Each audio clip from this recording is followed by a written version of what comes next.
Ako si Jinky Otsuka Minorca, may 27 na taong gulang. At ako po ang asawa ni Lowell Minorca II. Kami po ay may anak na magdadalawang taon na ngayong Disyembre. Ang pangalan niya ay si Yuri Keiko. Ako po ay magsasabi ngayon tungkol sa mga nangyari sa amin, sa aking pamilya, maging sa aming kasambahay.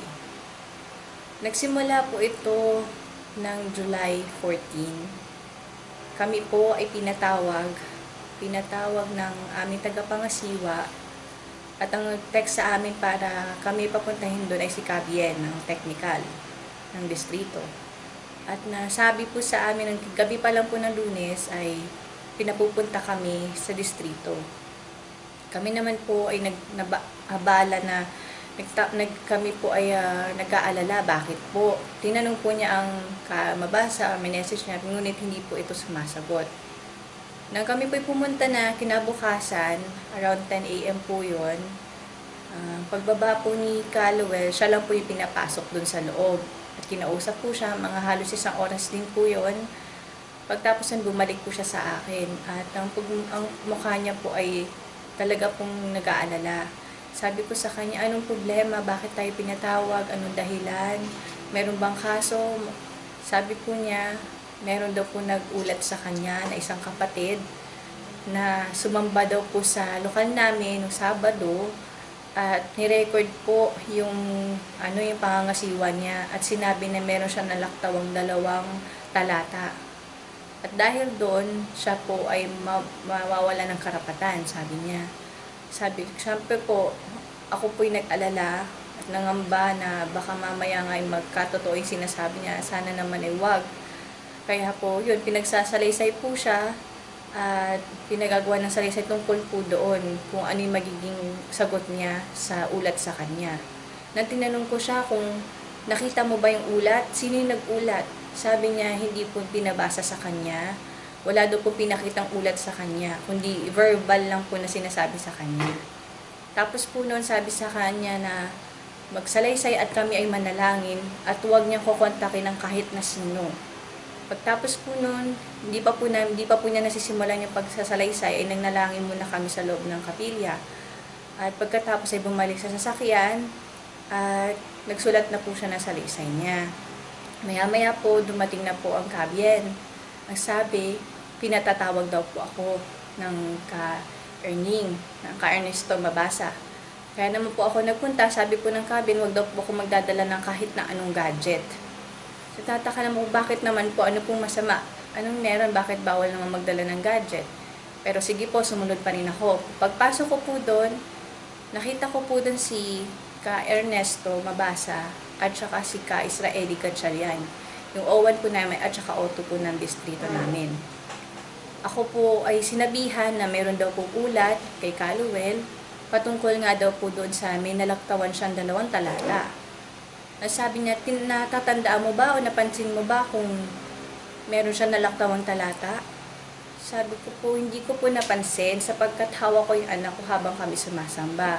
Siyempre po, alam naman po ito ng lahat ng ina na may kasama bata sa pagsamba na medyo hati po yung pakikinig o yung atensyon dahil may kasama ka pong bata. At pagkatapos po nang sabi niya, kasi may nakapag-record na kapatid. Hindi naman talaga siya sasamba doon. Nagkataon lang dahil meron siyang hinahabol na trip or biyahe na papuntang Manila. Pagtapos po nang sabi niya, kasi aaminin ko na sa'yo, talagang tagilid ito. Talagang mamamatay ang karapatan niya dito dahil hindi ito basta-basta kaso lamang, kundi pagkakamali ito sa panahon ng pagsamba. Siyempre po, naiiyak na po ako dahil natatakot po ako dahil napakahalaga po sa amin ng aming karapatan, lalo na po sa karapatan ng Lowell na pinakaiingat-ingatan po namin. Matapos po nang sabi niya sa akin, at saka hindi niya pinapanalangin ang ka-Eduardo sa panalangin. Sabi ko po, hindi naman po ako yata naniniwala kasi po sa tuwing mananalangin po kami, nababanggit po niya ang ka-Eduardo sa panalangin, sa lahat po na panalangin niya. Sabi ko naman po, hindi naman po siguro na makakalimutan ng ka-Eduardo. Tapos sabi po ng ka-Israel, hindi, marami kami magpapatunay. Kami dito makakapagpatunay. Sabi ng ng Ka Ernesto, pinapanalangin ko nga siya nung Lunes Hindi niya na ipanalangin ng Ka Eduardo may binuklat po siya na folder. Sabi niya ayon dito, makikita natin na isang lumalaban sa pamamahala ay ang hindi pagpapanalangin sa kanya. Sabi ko po, kasama din po ba sa ulat yun? Sabi niya, hindi nakasama sa ulat yon. Pero, napansin namin lahat. At kaming mga taga-distrito ang makakapagpatunay nun. Tapos po, dinagdag po ng Ka-Israeli na ang dami na niyang mali, pamali-mali na siya nitong mga nakaraan. Sabi ko, katulad po ng alin, na hindi daw po niya agad-agad kinuha yung circular. Basta kung ano-ano po mga pinagsasabi na hindi ko na po masyadong naintindihan or hindi ko na po masyadong naririnig or kasi po mas nababahala po ako dun sa mawawalan kami ng karapatan. Tapos po maya-maya sabi ng Ka-Ernesto, sabi niya, sige, meron akong solusyon. Sabi niya, kasi siguradong patay na yung karapatan niyo Sigurado yan. Hindi wala akong magagawa dyan. Dahil code kumbaga nila, parang may disiplina sa kanila yung yun ang disiplina kapag nakalaktaw ka ng talata. Sabi niya, meron kailangan aminin si Boyet. Sabi ko, ano po yun? Tungkol dito sa grupo na kumakalaban sa pamamahala, si AE. Tapos po sabi ko, sino po yun? Tapos sabi ng kagatsalyan, alam ko, at alam namin lahat dito na may kinalaman siya kay AE at sa grupo nila. Sa grupo nila, sabi niya sa akin, ito lang ang makakapagsalba, sabi ni Ka-Ernie, sa inyo, sa karapatan niyo. Sabihin niyo sa amin kung ano yung nalalaman niyo kay AE. Totoo po, sabi ko noong oras na yun po, ano pong sasabihin namin? Sabi niya, ano pa bang gusto niyong mangyari? Totoo niyan, talaga mawawalan kayo ng karapatan. Pero, isipin mo to sabi niya sa akin. Kaya niyo mabuhay. Oo, pag nawalan kayo ng karapatan, kaya niyo mabuhay sa labas ng ministeryo. Kaya niyo yung, kasi may kaya kayo, o kaya yung mga material na bagay, madali lang yan. Pero, ang tanong, bubuhayin pa ba kayo ng pamamahala? Yun ang hindi ko malilimutan na sinabi niya at nanggaling sa bibig niya. Sabi ko, kahit sa buong buhay ko, kailanman hindi ako nakarinig ng ministro nagsalita ng ganyan. At lalo ng tagapangasiwa. Kaya nangamba ako. Sabi niya, para sa akin, bakit siya magsasalita ng ganoon? Tinatakot niya ako. Para sa isang bagay na ginawa sila ng kaso para sa amin, para maisasalba kami ng ito, yung AE. Tapos sabi niya, yan si Kamar, si Angel na yan, hindi na kayo masasalba niyan. Kalimutan nyo na sila. Wala na sila ngayon. Nasaan sila ngayon? Wala. Hindi ko malilimutan kung ano yung reaksyon, yung mukha nila, nang sinasabi nila sa akin. Ang sabi ni Ka-Israeli, ako mapapayo ko sa'yo. Sabihan mo yung asawa mo, ikaw lang ang makakapagpaamin sa kanya. Ikaw lang. Makikinig siya sa'yo. Sabi ng Ka-Ernesto, isipin nyo na lang yung anak nyo. Isipin nyo na lang yung kinabukasan nyo. Pero sabi ko, wow. Magsisinungaling kami ng isang bagay na hindi totoo para maisalbang sarili namin. Para sa ang ipahamak ang Kamar at Ka-Angel na wala naman talaga silang kinalaman. Sabi ko, nagulat po ako, wow, ganito na ba? Ganito na ba ang mga ministro nagsasalita sa tribuna na kung kausapin ako ay para kami kriminal? Na tinatakot pa kami para umamin kami sa isang bagay? Hindi po yung panahon na yung takot at takot ako. Gusto ko na lamang po matapos yung usapan na yun at tumakbo palayo. Kunin ang anak ko, lumayo na kami mag-asawa. Pero kinalma ko po yung sarili ko kasi ayoko po na makita nila na takot ako. Pero sa loob-loob ko po talaga, gusto ko na po talagang lumabas doon. Umiiyak na lang po ako dahil wala po akong magawa. Tapos sabi pa ng Ka-Israeli, paano yan? Huling-huli naman namin at alam namin na may kinalaman si Boyet. Aminin na niya to. Sabi ko po, hindi po ako makasagot ng mga panahon na dahil hindi ko rin po alam isasagot sa kanila. Tumutungo na lamang po ko, diba guru ka? Sabi sa akin ng Ka-Israeli. Diba guru ka nun Diba masigla kang kaali? Diba sa pamamahala tayo? Opo, sa pamamahala po tayo. Opo, guru din po ako. Kaya hindi ko sa loob-loob ko, hindi namin magagawa yung pinagagawa niyo sa amin. Na magsinungaling para maisalbang sarili namin. Dahil hindi kami ganun. Hindi ako ganun pinalaki ng magulang ko. Hindi ganun na pagkakakilala ko sa asawa ko. Kaya hindi namin magagawa yung pinapagawa nila sa amin. Tapos po na may sinasabi pa sa akin ng ka-Israeli na yung kanyang kamag-anak nga daw ay hindi makalabas dahil takot na takot dahil tiwalag na. So sabi ko, ano ba itong mga to? Tinatakot ako. Bakit? Bakit nila ako tinatakot? Tapos po nun, hinayaan ko lang po silang magsalita ng magsalita. At nang matapos po yun, pinalabas na po ako at sabi sa akin, kausapin ko ang kaboyet dahil matigas daw po. Matigas daw po ang kaluwel. Kaya po nung paglabas ko, nakita ko na po sila. Yun na po, nanalangin kami. At pagsakay namin sa sasakyan, bago kami magsakay sa sasakyan, sabi ko, tara na. Sabi ko sa kanya, pabulong, tara na, alis na tayo dito. Tapos sabi niya, bakit? Anong ginawa nila sa'yo? Sakay muna tayo ng sasakyan. Kasi po nandun si Karen ato sa Sakdalan, yung isang district staff po doon. Tapos, pagsakay po namin ng sasakyan, napayakap na lang ako sa asawa at anak ko dahil takot na takot po ako. Sabi ko, ba't nila masasabi yun? Anong klase nila? Kristiyano ba talaga sila?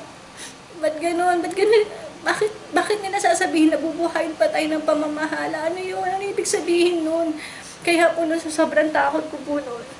At binilinan pa pala ako ng mabasa na wag ako magte-text o magtatawag kahit kanino. Sabi ko, bakit?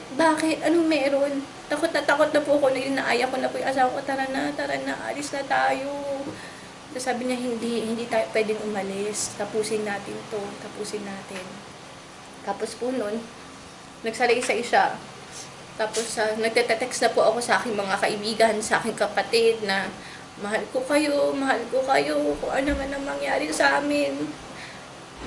Alam niyo na ako sinong hahanapin. Sabi sa akin ng mga kaibigan ko, ba't ganyan ka mag-text? Anong meron? Tinatawagan ako. Basta, mahal ko kayo. Tandaan niyo yan, mahal ko kayo. Tapos po yun, pinakain kami namin. Tapos na po niyang gawin yung salaysay. Pauwi na po kami, kaya lang sabi namin, pinatawag po, sabi po ni Kabian, balik daw po kami. At kumain muna kami sa labas, pero hindi po ako makakain. Pero pinilit ko makasubo ng ilang subo para lang po meron akong lakas. At kasama po para sa anak ko. Kaya po, yun po, pagbalik namin sa distrito, sabi po pinatawag po kami muli ng kamabasa at ng ka-Israeli. At doon na po sa opisina ng ka-Israeli yun. Tapos sabi niya, aminin ko sa inyong pamilya. Wala. Patay. Ito, itong sulat na salaysay mo to, may tinuturo po siya sa salaysay. Ito, wala to. Sinasabi ko na sa'yo, wala, patay. Kaya, wala na akong magagawa, boyet. Sabi ng ka-Israeli. Basta, tandaan mo, ginawa na namin ang lahat. Anong lahat? Anong sinasabi nila lahat? Okay, sabi ng ka-Alawel. Nagmamakawa kami, baka naman po may iba pa pong paraan para po masalba yung karapatan namin. Siyempre po, nag-aalala kami dahil sa magulang niya, kay Mama Minda na buong buhay binigay na po sa ministeryo. Tapos, mawawala kami dahil nakamiss siya ng 2 talata. Dahil nakakalimot siya ng 2 talata, mabawala yung karapatan namin dahil doon. Kaya po yun, humingi na lang po kami na panalangin at pinanalangin naman po kami. Tapos po noon, sabi namin, sige po, bibili na po kami ng mga gamit para magbalot-balot na po. Dahil sinabi na, patay na, ano pa bang gagawin namin doon kung hindi mag-ayos na para makalipat? At maghanda. Tapos sabi niya, hindi, wag kayong magbabalot. Sabi ko, saan ka naman po nakakita? Sinabi na sa'yo patay na yung karapatan mamamatay. Tapos sasabihin sa'yo na, wag ka na yung magbalot. Ano yun? Tapos po, nagpaalam na po kami. Punta po kami na Save More. At namimili na po kami ng gamit doon. Tapos po si Kaluel, tinawagan po siya ni ka-Israeli. Tapos nag-usap po silang matagal habang nandun kami sa grocery. Kaya nagtagal po kami dahil may kausap pa po niya sa ka-Israeli. Gatchalian. At sabi po, pauwi na kami. Tapos sabi niya, sige, magkita na lang tayo sa butag. Kasi po, ng araw na yun, pulong din po sa lokal eh. Tapos po, nakauwi na kami. Mamaya-maya po, dumating na nga po siya. Tapos sabi niya, Huyed, Ito mapapayo ko sa'yo. Sabihin mo na sa pamamahala. Sa pamamahala tayo. Sabihin mo na sa pamamahala anong nalalaman mo. Kung ako nga sa'yo, ito sabi niya, aminin mo na si Kamar at si Ka Angel ang may kagagawa nito. Sabi ko, hindi ako makapaniwala na si Ka Israeli Gatchalian yun dahil ang laki po ng respeto ko sa taong yun, pati sa asawa niya. Ang laki po ng respeto ko sa kanilang mag-asawa. Kaya hindi po ako, magulat po ako dahil hindi ko maakalain na masasabi nila yun at manggagaling mismo sa bibig ng Ka-Israeli yun. Dahil alam ko siya ang tao may prinsipyo.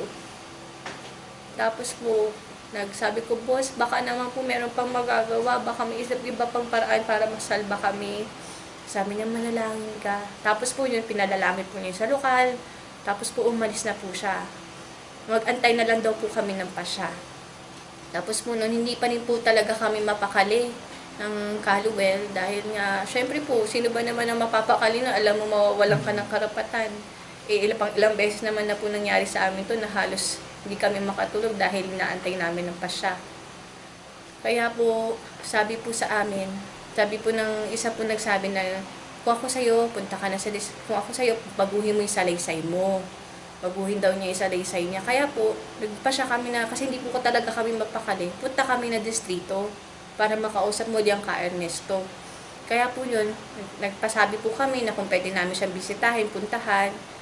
Pumayag naman po. At yun, dali-dali po kami pumunta. Gabi na po yun, alas 9. Nakarating kami doon, anong oras na mo? Mga alas 10. Tapos po, naabutan po namin doon ng Kabyen, pati po yung destinado ng lokal, basta po yung destinado po, tapos yung isa po yung KSI namin, naabutan ko din po doon. Tapos nagkakape po, yan, kumain po kami, tapos nagkukwento po ang kamabasan, okay na to, okay na to. Okay na to, ako nang bahala dito. So, di ba po conflict siya kasi noong umaga, sinasabi niya, patay na to, wala na to hanggang hapon. Tapos bigla po ng gabi, okay na daw po. So, sabi ko, well, there must be something wrong. Ba't ganun? Ano yun, okay na. So, pero nung umaga, pinipilit niya talaga, aminin namin si AE, mariligtas kami. Tapos yung gabi, biglang okay na, wala naman kami inamin. Tapos po, ayun, sabi na kami. Tapos mamaya pinapipirma po ako ni Kabyen. Kasi hinahanap po nila yung passport. Kasi nagkaroon po ng tagubilin yun na isauli o isurrender yung aming passport. Sabi ko naman po, bakit ko naman iso-surrender ang passport? Karapatan ko yun na magkaroon nun. At ako ang may karapatan na manghawak nun. At alam ko yun na kami lang ang may karapatan unless pinatabi namin, kami mismo. Kaya po nagtataka, bakit pinakukuha? Bakit pinasasurrender? Yun na nga lang po ang isa sa ID ko na anak ko yung anak ko. Kay Yuri po. At saka hindi naman po biro magpagawa ng passport. Hindi rin naman biro na pumunta pa kami ng Legazpi para asikasuhin yung passport ng anak ko. At yung mga dokumento kailangan. Kaya sabi ko, hindi po namin ibibigay. Ang ginawa namin, sinabi namin na hindi po namin alam kung nasaan. Opo, napilitan kami magsinungaling ng panahon na dahil karapatan namin na itago yun at kami ang manghawak sa passport namin. Pero ang ginawa po ni Kabyen, pinapirma po kami ng affidavit na sila na daw po mag-aasikaso, gagawa po daw ng bago, ganyan. Sabi ko, bakit? Bakit sila gagawa ng bago? Mag-a-asphalt ba kami? Kasi po ang alam ko na naasikaso nila na mga papeles ay yung mga nag-a-asphalt, yung mga nag-aaral para mapunta sa ibang bansa, doon sila magdidestino. Kaya po sabi ko, bakit kaya ganun? Talaga pong iba na yung pakiramdam ko na para bang merong ginagawa sila na iba. Tapos po nung gabi na yun, nakipagkwentuhan. Tapos maya po, nagpapaalam na kami umuwi. Nakausap po namin si Ka Vicky, yung asawa po ni Ka Ernesto. Nagpaalam po siya, umiiyak siya kay Kaluwel. Sabi niya, alam ko, hindi mo to magagawa. Kilala kita, kilala ko magulang mo. Alam ko, hindi mo to magagawa. Sabi ko, bakit ganun yung pananalita nila? Kasi kung ang kaso po namin ay doon lang po sa sinasabi na nakalagtaw siya ng, bakit po may iba pang ibig sabihin? Ano kung hindi niya magagawa? Totoo naman po, tao lang, nagkakamali. Kung sakali po nagkamali siya, nalaktawan po niya yung talata, opo, inaamin naman po niya, hindi naman po niya dinenay. Inaamin po niya. Kaya po, yun na po, pag nakauwi na po kami, pumanatag kami, dahil sabi namin siguro naman, wala naman na siguro kay mabasa na lang yun, yung kaso na yun. Kaya po yun. Pero nung Wednesday pa rin po, bumili pa rin po kami ng gamit. Just in case na wala pa naman po kasi yung pasya. Bumili pa rin po kami ng gamit, tapos nagte-text na po ako sa mga kamag-anak ko na dahil hindi ko pa rin malimutan yung sinabi ng ka-Ernest. Takot na takot pa rin po ako. Sabi ko, hindi masasabi ng isang ministro yung sinabi niya sa akin. Pero dahil nangyari, sinabi niya, kaya takot na takot po ako para sabihin po na yun. Kaya po sabi niya, sige, ano na po kami, nagpasya na kami na mag-aayos-ayos na kami. Pero sabi ko, tara na, ano pa yun, Wednesday night. Tara na, alis na tayo. Kasi may pakiramdam talaga akong kakaiba. As in, hindi ko maipaliwanag, pero pakiramdam ko hindi na tayo ligtas sa lugar na to. Yun po, paulit-ulit ko sinasabi sa asawa ko, tara na, alis na tayo. Sabi niya, hindi pwede. May karapatan tayo dito. Tayo hinihabilin dito at hindi tayo basta-basta aalis na hindi nila pinahihintulutan.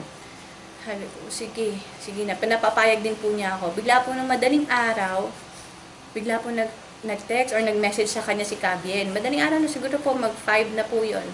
Na papunta na dyan si Owan. Papunta na kami dyan, mga ngasiwa. May pasya na. Yan daw po. Napabangon po kami. Ganyan, nagulat po kami. Sabi na, hala, may pasya na. Di kinakabahan po kami kung ano yung pasya na yun. Tapos po, sabi ng pagdating, hindi nasikaso ko po, ganyan. Sabi niya, okay na, huwag ka na magluto. Sabi niya, samba ka na lang. Sabi niya, sabi ko, sumasamba naman po talaga ako ng ganong oras, pero noong panahon na yun, onti na lang po yung oras ko para mag-ready. Pero dahil sinabi po ng ka-Ernesto na sige na, sumamba ka na lang. Sumamba na lang din po ako. Tapos po nun, pagkatapos ng pagsamba, nagtaka po ako, wala na po kapatid. Wala na po, tapos na po magbilang.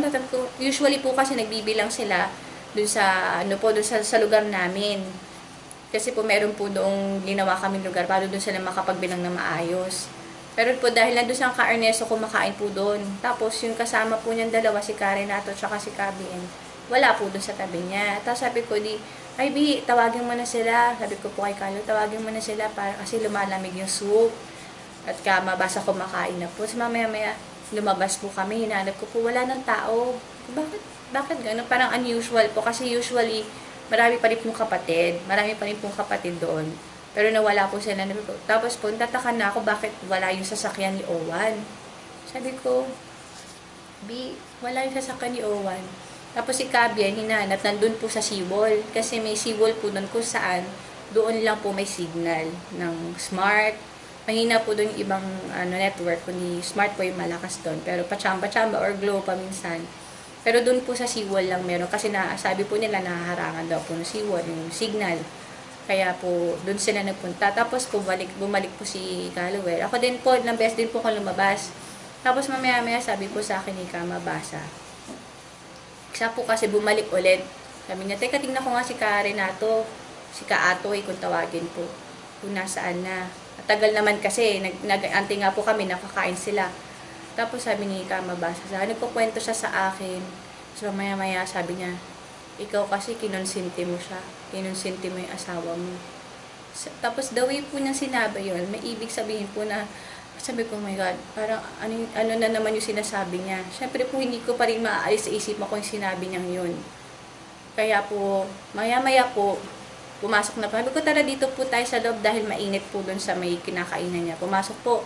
Tapos mamaya dumating po si Karenato, bigla sabi, ay yung niyo po, yung sugar, niyo po, na-inject niyo na po ba? Kasi may diabetes po ang Mabasa, sabi niya. Sabi niya, hindi, okay na, nakapag-inject na ako. Bigla mamaya umalis na naman po, uy, ano pong problema, ba't saan po pupunta ang Karenato? Hindi kasi yung aircon may sira, yung fan doon may sira. Pero nung una po namin siya tinatanong kung nasan sila, sabi niya, nandyan lang daw. Pero kung alam po niya na ipagagawa yung sasakyan, dapat sinagot na po niya, ipagagawa yung sasakyan saglit. Pero sabi niya, hindi, nandyan lang. Tapos yung palabas na po si Callowell, yun na po yung huling kita ko sa kanya. Tapos po, maya-maya po, nagulat ako, may parang maingay sa labas, parang may marami nagsasalita at may mga mabibigat na bitbit, parang ganun po yung narinig ko, mga yabag. Tapos po nung nasa loob po ako, si Kamabasa lumabas po ng pintuan namin. Nandun lang po siya sa labas, sa harapan. Tapos nagulat po ako, mga armadong lalaki po. Yung iba naka-civilian, pero naka-black attire po, may sombrero. Tapos po may vest po, tapos may mga baril, malalaking baril po, hindi po maliit, malalaking baril yung nakita ko po. Tapos pasok po sila, nagulat po ako. Sabi ko, sino tong mga to? Tapos si Kamabasa po, wala po. Ganun lang po. Naka-steady lang po. Ako po, sabi ko, ano sino tong mga to? Tapos bigla ko pong naalala yung sinabi ni Kamabasa sa akin na kung bubuhayin pa kayo na pamamahala. Sabi ko, naging hysterical na ako, sino kayo? Sino kayo? Tapos tinatawag ko, Daddy, nasa ka, Daddy? Wala po ako nadinig na sumasagot na Boyet or Kaluel. Tapos natakot na po ako noon. Tapos si Abby po, lumabas na, hindi ko po alam kung nasa na po siya, pero hawak-hawak ko po yung anak ko. Tapos po nung time na yun, bigla silang pumasok. Tapos ako pumasok ako bigla sa kwarto dahil sa takot ko po sa kanila. Tapos nagsisigaw po ako, sino kayo? Sino kayo? Ba't kayo nandito sa bahay namin? Anong ginagawa nyo dito? Ba't kayo mga armado? Tapos maya-maya, pagsilip ko pong ganun, nakita ko po na kinukuha po nila yung mga gadgets namin. Kinuha po nila yung laptop na nasa lamesa po. Lamesa, yung iPad, basta po yung mga cellphone na nandun, kinuha po nilang lahat. Tapos maya po, may nakita po ako isang ministro na si Emer Colala. Kaya ako naman po siya natatandaan dahil nakita ko lang po yung picture niya, pero hindi ko po siya personal na nakilala, pero nakita ko na po siya somewhere. At malamang po sa social media ko po siya nakita. Pero hindi ko pa rin po ako familiar na siya yun, at hindi ko pa rin po ma-confirm. Pero nung nakita ko siya, parang kilala ko na siya. Pero pinagsarahan ko siya ng pinto, tapos sabi niya sa akin, halika, sumama ka sa amin, may itatanong lang kami sa'yo. Sabi ko, anong itatanong niyo sa akin? Alis kayo dyan, umalis kayo dito, hindi ko kayo kilala. Sino kayo? Takot po ako, nung hawak-hawak ko lang yung anak ko, umiiyak po ako sa takot dahil hindi ko naman po sila kilala eh. Bakit po sila nandun? At armado po sila. Wala po kaming kalaban-laban. Babae po ako at may kasama akong anak na 1 taong gulang pa lamang, mahigit. Babae po ako, tapos sabi ko, bakit ganun? Tapos sumilip po ako ulit palabas. Tapos nakita ko po may isang pulis na babae. Hindi ko po malilimutan yung mukha na babaeng to. Sabi niya sa akin, sabi niya, sumama ka na sa amin. Sabi ko, bakit ako sasama sa inyo? Asan yung warrant of arrest nyo? Asaan? Ipakita nyo. Sabi niya, hindi, nandun na sa asawa mo. Asan yung asawa ko? Tapos sisisigaw po ako, Kaluel, Daddy, B, asan ka? Tapos sabi nung guard, huminahon po kayo. Hindi ako hihinahon hanggang hindi ko nakikita yung asawa ko. Asan yung asawa ko? Tapos sabi niya po, huwag kang mag-alala, tatanungin lang namin. Tatanungin? Armado? Tatanungin? Anong pagtatanong ang gagawin nyo? Tapos sabi po niya, sumama ka na lang. Sabi ko, sino ba kayo? Taga-san ba kayo? Sino ba kayo? Taga-Central kami. Sabi ko, oh my God. Totoo yung sinasabi ng Kamabasa na may mangyayari sa amin nung tinatakot niya ako. Ito ba yun? Ito ba yung sinasabi niya yun na kung bubuhayin pa kayo na pamamahala? Kaya sabi ko, hindi ako makapaniwala nangyayari yun. Hindi ako makapaniwala na nawawala yung asawa ko. Biglang sumigaw po yung kasama ko. Kahit kinuha nila si Kaluel. Sabi ko, sino itong mga nung ginawa ko po? Unang pumasok sa isip ko, kumuha ng kutsilyo. Kinuha ko po sa kusina. Tapos pumasok po kami sa kwarto ng anak ko. Tapos, nagsisisigaw po ako doon. Nagtatry ako makapag-test. Kaya lang po naka-off yung internet namin. Hindi ko alam kung anong nangyari. Hindi ko alam bakit. Nagtatry po ako makakontak ng kahit na sino.